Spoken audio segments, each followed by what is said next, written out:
축구살롱. 축구살롱에 오신 여러분을 환영합니다.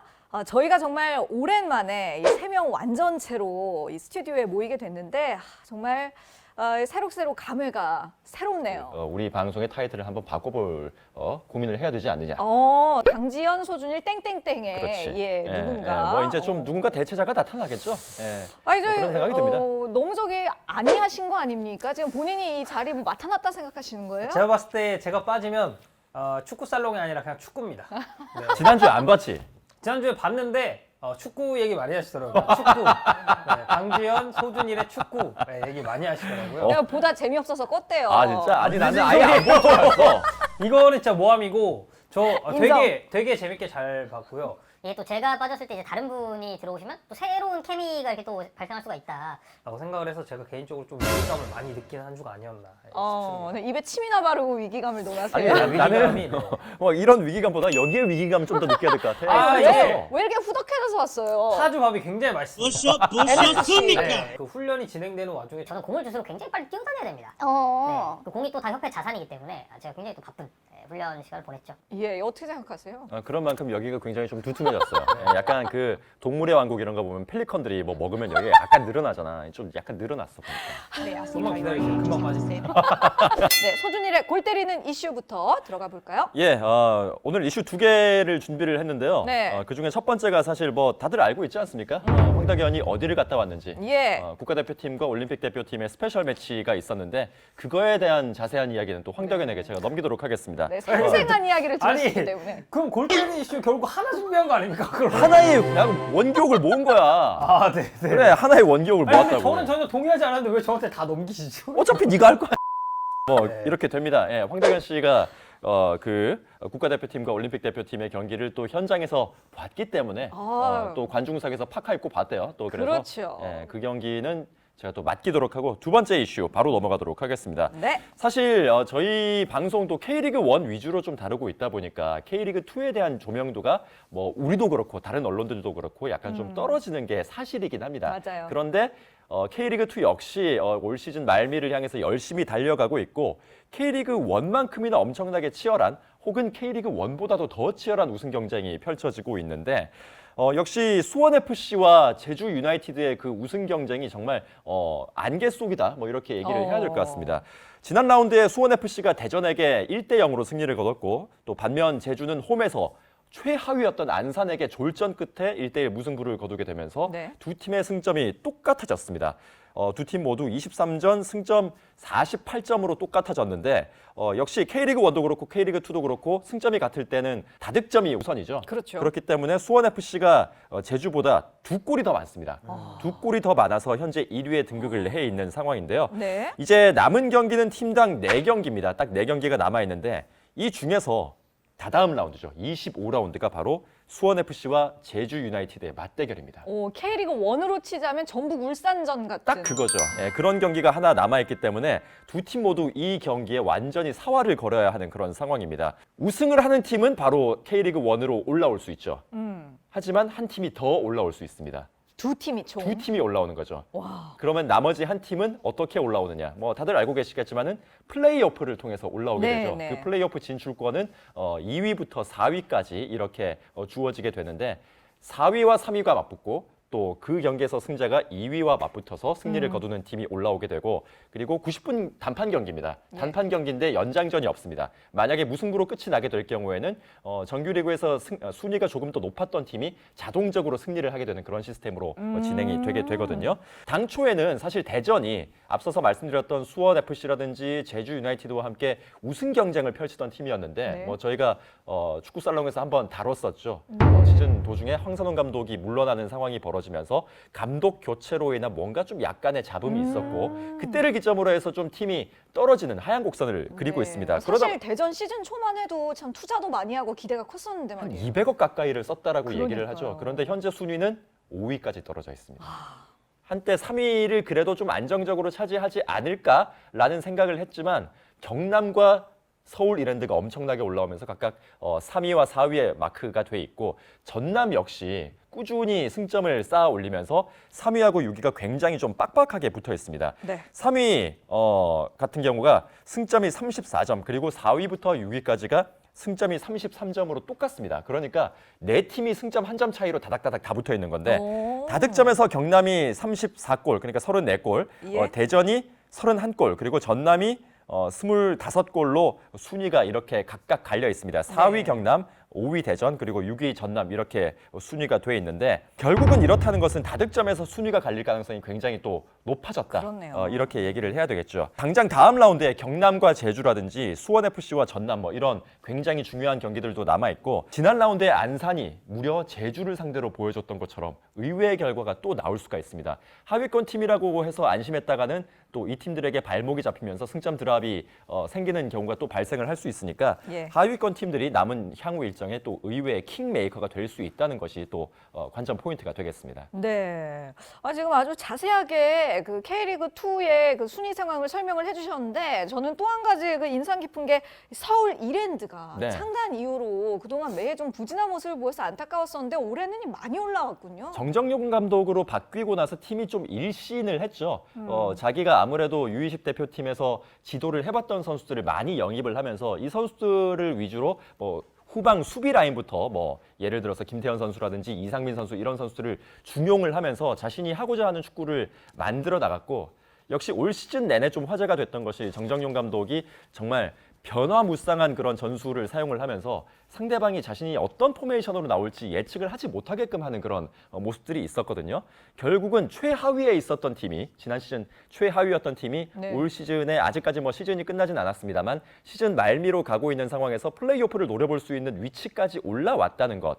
역시 정정용 감독이 자신의 그런 경쟁력을 좀 증명을 했다. 역시 프로 무대에서도 정정용 감독이 첫 번째 경험이잖아요. 네. 첫 번째 시즌인데 아주 기분 좋은 시즌을 보내고 있다고 말을 해야 될 것 같습니다. 그러네요. 혹시 뭐 아직은 뭐 물론 가정입니다만 만약에 서울 이랜드가 승격을 한다. 그럼 FC 서울과 서울 이랜드의 서울 더비가 펼쳐질 수도 있겠네요. 그러니까 수원FC와 서울 이랜드가 만약에 두 팀이 올라가게 된다. 그러면 오! 수원에 두 팀이 있는 것이고 서울에도 또 두 팀이 생기는 거죠. 그러게요. 그러면 슈퍼매치가 과연 어느 쪽에 가느냐. 늘 말씀하시던 정말 그렇죠. 그 황덕연이 수원 FC 주장하는 슈퍼매치의 그 주인이 과연 누구인가. 이거 주장이라고 말씀하시면 전 주장한 적이 없고요.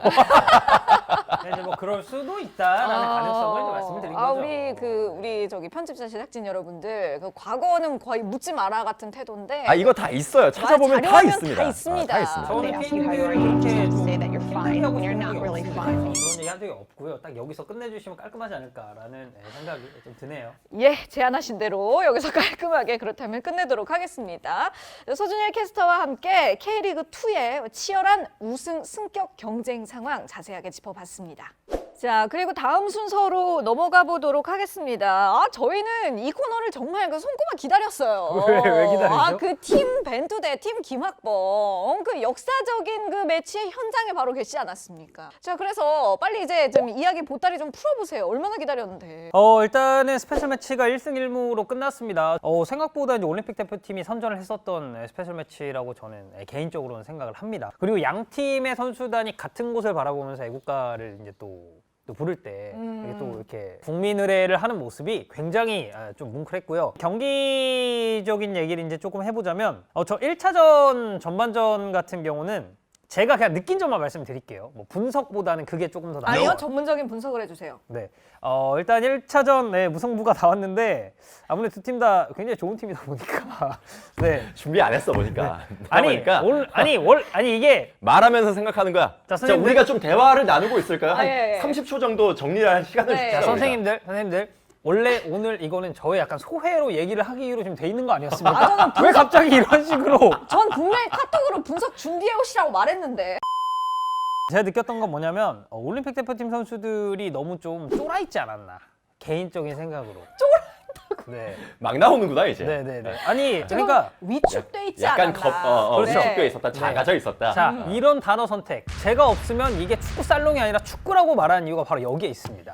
구독. 그래서 이제 사실 전반전 끝나고 이제 제가 선수들한테 이제 좀 물어봤습니다. 몇몇 선수들한테 근데 너무 위축돼 있는 것 같다. 그냥 좀 세게 해도 괜찮지 않을까라고 이제 말을 했는데 이제 감독님이 굉장히 많은 말씀을 해주셨어요. 뭐가 이제 무서워서 이제 그렇게 있느냐라는 그런 뉘앙스의 말씀을 해주셨고 실질적으로 전반전이 끝났을 때 그게 먹혀 들어갔죠. 왜냐면 송민규 선수의 득점이 나왔고 뭐 두 번째 골 같은 경우는 이제 공경원 선수의 자책이 되긴 했지만 그 과정에서 조기성 선수의 헤더가 있었고 거기서부터 저는 이제 출발이 됐다고 생각을 하기 때문에 네. 뭐 조기성 선수는 그 골이 뭐 사실상 이제 자기가 헤더골을 넣은 게 아니냐라고 이제 얘기를 합니다만 예.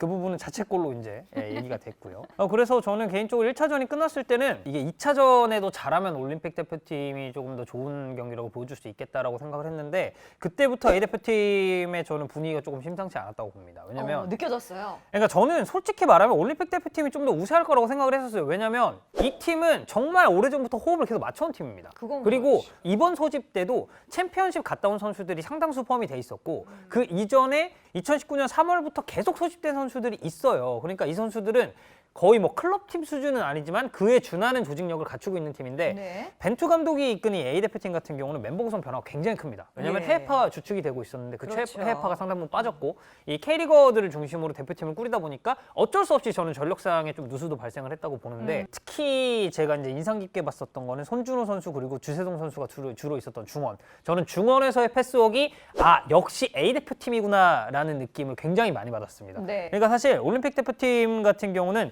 1차전에서는 김동현 선수가 그 역할을 맡았었고 2차전에서는 이제 한찬희 선수가 나와서 그 역할을 맡았었는데 전체적인 공격의 방향성을 설정하고 볼을 뿌려주는 롤을 맡는 선수들의 퀄리티 차이가 저는 개인적으로 좀 있었다고 봐요. 올림픽 대표팀의 김동현, 한찬희 그리고 이 A 대표팀에서는 손준호, 주세종 이 차이가 저는 어떻게 보면 1, 2차전의 승패를 좀 가르지 않았나라고 생각이 좀 들고 2차전 같은 경우는 A 대표팀이 경기력적으로도 우세했지만 저의 감상평은 뭐냐면 이거는 안 먹혀도 될 골을 너무 쉽게 먹혔습니다. 올림픽 대표팀이. 그러니까 뭐 사실 첫 번째 실점 같은 경우도 이제 맹성호 선수가 넘어오는 볼을 제대로 클리어링하지 못하면서 이동준 선수에게 완전히 당했죠. 그래서 이제 뭐 저희 사이에서는 이제 농담으로 그때 이제 이동준 선수가 어시스트라고 이동경 선수가 골을 넣지 않았습니까? 네. 근데 이 두 선수가 사실 올림픽 대표팀 소속이란 말이에요. 그래서 이제 저희끼리 이제 또 관중석에서 쟤네 둘은 이제 올림픽 대표팀 오기 싫은가 보다. 약간 이런 얘기를 이제 하기도 했었는데 그만큼 올림픽 대표팀에서 올바른 선수들의 활약도 상당히 좋았을 뿐더러 뭐 첫 골 정도를 제외하면은 뭐 두 번째 골이나 세 번째 골 같은 경우는 충분히 막을 수 있었음에도 이제 그 부분이 잘 되지 않은 게 개인적으로 이 올림픽 대표팀의 좀 페인이 아닌가라는 생각이 좀 들고요. 네. 그래서 그렇게 흐름이 넘어가 버린 다음에 저는 사실 그 하프타임의 그 라커룸 분위기가 어땠을지도 참 궁금해요. 그 호랑이 선생님으로 유명한 학범슨 감독님께서 좀 많이 노하시지 않았을까요? 뭐 제가 자세한 건 설명드릴 수 없겠지만 네. 저는 하프타임 내내 두 손을 아주 곧게 앞쪽에 모으고 있었습니다. 네, 이 정도면 뭐 충분한 설명이 되지 않았을까. 엄숙했군요. 네. 예전 같은 경우에는 이제 올림픽 대표팀에 뛰는 선수들 중에 뭐 대학 소속 선수들도 많았었고 그리고 뭐 프로에 간 선수들이 굉장히 적었었던 것에 반해 이제는 프로 무대에 있는 선수들이 많기 때문에 전력차가 과거보다는 좀 줄어들었을 거라고 생각을 했었습니다만 아무래도 A 대표팀 같은 경우는 각 클럽에서 또 주전으로 뛰고 있는 선수들이 또 모인 팀이다 보니까 이 두 번의 매치를 통해서 그 양 팀의 이제 흔히 저희가 요즘 말하는 이제 뭐 갭 차이라는 표현을 쓰는데 네. 사실 이 갭 차이라는 말은 틀린 말입니다. 근데 갭 차이를 굳이 논하자면 A 대표 쪽이 조금 더 좋은 팀이었다는 걸 증명한 한 판이 아니었나 싶습니다. 역시 A 대표팀의 클래스는 클래스였다. 네. 예. 또 쿨하게 인정을 하시네요. 근데 지금 말씀해주신 것이 너무 그 올림픽 대표팀 입장에서만 말씀해주신 거 아닙니까? 팔은 안으로 굽을 수밖에 없습니다. 아니 그 뭡니까 그 성인 대표팀에서 그 이주영 선수 또 그 어떻게 보면 그 다득점 지금 왕이 되었는데 그 김진수 선수의 이적 이후로 그 이주영 선수가 기대만큼 이렇게 충족시키지를 못한다 뭐 이런 구박을 좀 받았었는데 이번에 또 확실하게 자신의 가치를 또 보여주지 않았습니까? 그러니까 사실 이주영 선수의 득점 상황이 물론 결정 지은 건 좋지만 냉정하게 얘기하면 올림픽 대표팀이 너무 실수를 크게 했습니다. 첫 번째 1차전도 그랬고 2차전도 저는 마찬가지였다고 생각을 하고 네. 사실 이번 올림픽 대표팀과 이 A 대표팀 경기의 제일 큰 수혜자는 저는 개인적으로 송민규 아닌가. 뭐 지금 K리그에서 국내 선수들 중에 득점 랭킹이 가장 높지만 과연 이 선수가 A 대표팀 그러니까 어떻게 보면 형들을 상대로 어떤 모습을 보여줄 것이냐가 이제 좀 최대의 관심사 중에 하나였는데 뭐 역시나 저는 솔직히 말해서 첫 번째 1차전에서 골 넣는 거 보고 감탄했습니다. 뭐 두 분은 좀 어떻게 생각을 하셨는지 모르겠지만 이 정도 클래스 그래서 제가 물어봤거든요. 그 마지막에 살짝 약간 그게 칩샷이었는지 아니면 그냥 때린 건지 약간 궁금해가지고 물어봤는데 사실 그냥 골대를 안 보고 때렸다고 얘기를 하더라고요. 제치는데 오, 바빴다라는 그래요? 얘기를 또 하더라고요. 그리고 타고난 감각이 있군요. 그렇죠. 그리고 사실 이 조현우 선수가 ADP 팀을 거의 먹여 살리지 않았나라는 생각이 들 정도로 좋은 활약을 또 보여줬었고. 저희는 사실 조현우 선수가 그 각종 A매치에서 워낙 부동의 주전으로 나오다 보니까 그 두 분 장영문 코치와 손준일 캐스터가 한 경기 한 경기 그 이창근 선수, 구성윤 선수가 한번 그 어떤 활약을 해볼 수 있는 기회를 주지 않을까 우리가 조심스럽게 예측을 하지 않았었습니까? 예측을 해본다기보다는 보고 싶었죠. 보고 싶었던. 예, 그러니까 예. 뭐 특히나 이제 구성윤 선수는 그래도 예전에 몇 번 경기를 뛰었었지만 네. 이창근 선수는 진짜로 못 궁금하긴 봤잖아요. 했는데, 네. 못 봤으니까 궁금했어요, 저는. 맞아요. 예, 그런데 결국? 그냥 조현우 선수. 예, 그러니까 풀타임을 뛰게 되었고 그에 비해서 올림픽 대표팀 같은 경우에는 거의 모든 선수들이 다 출전했죠? 네, 이제 뭐 인터뷰를 통해서도 말을 했지만 김학광 감독은 이제 모든 선수 다 쓸 계획이라고 말을 했었고. 심지어 골키퍼도 3명이 다 네, 골키퍼. 네, 아, 골키퍼도 네. 골키퍼? 네, 골키퍼도 3명이 다 나왔었는데 송범근 선수가 사실상 이 3명 중에 제일 우위에 있다는 게 저는 이번 매치를 통해서도 조금 증명이 되지 않았나 싶습니다. 황대근 해설위원과 함께하는 팀 벤투 대 팀 김학범 리뷰는 마치도록 하겠습니다. 제가 걱정하는 건 그 기사 말미에도 나와 있었는데 A 대표팀은 지금 멕시코와의 평가전이 확정이 됐습니다. 11월 오스트리아에서 이제 달에, 치러지는데. 그쵸? 근데 이제 여기에 23세가 같이 간다는 얘기가 있어요. 그때 그럼 결석할 수도 있다는 얘기 아니에요, 지금 아, 자가격리까지 그렇죠. 자가격리 해서. 때문에 이제 좀 결석을 하는 게 좀 걱정이 되는 게 저번에 그 장영 코치께서 너무 말씀도 잘하시고 방송을 잘 이끌어 주셔가지고 네. 이게 자칫 잘못하면 이제 축구살롱 타이틀에 제 이름이 빠지는 게 아닌가라는 걱정이 좀 그 되긴 하네요. 장영훈 코치 그 미리 좀 대비 좀 시켜놓으시면 뭐 되겠네요. 그거는 뭐 충분히 할 것이고 일단 황덕현이 완전히 아웃이 되느냐 아니면은 또 한 번의 기회를 얻느냐 이거는 유럽에 가가지고 우리 선물을 뭘 사오느냐. 천재입니다. 그렇지. 어, 나 왜 이렇게 머리가 좋을까? 진짜 나 오늘은 인정합니다. 그렇지. 오늘은 인정합니다. 그거를 보고 우리가 여기 스탭들까지 다 해가지고 한번 투표를 해봅시다. 그렇죠? 스탭들까지 다 해가지고 한번 좋죠. 오! 야, 이거 막 기가 막힌 거야 이런 게. 다들 진짜 지금 눈꼬리가 거의 그래. 하늘탈이 됐어요. 그래. 와, 우리 제가 항상 제작진들. 얘기하지만 축구살롱 출연하시는 분들 중에 제정신인 사람 한 명도 없습니다. 뭐야? 이렇게 손을 얹고 국민의례를 모르는 거야 저 아 사람은. 그래 국민의례 그래 모 선수의 지인이 우리 황덕현 해설위원 팬이라고. 세상엔 참 다양한 사람들이 있을 수 있죠. 이런 말씀 드리긴 그렇지만 형님 오늘 조금 재수 없으시네요.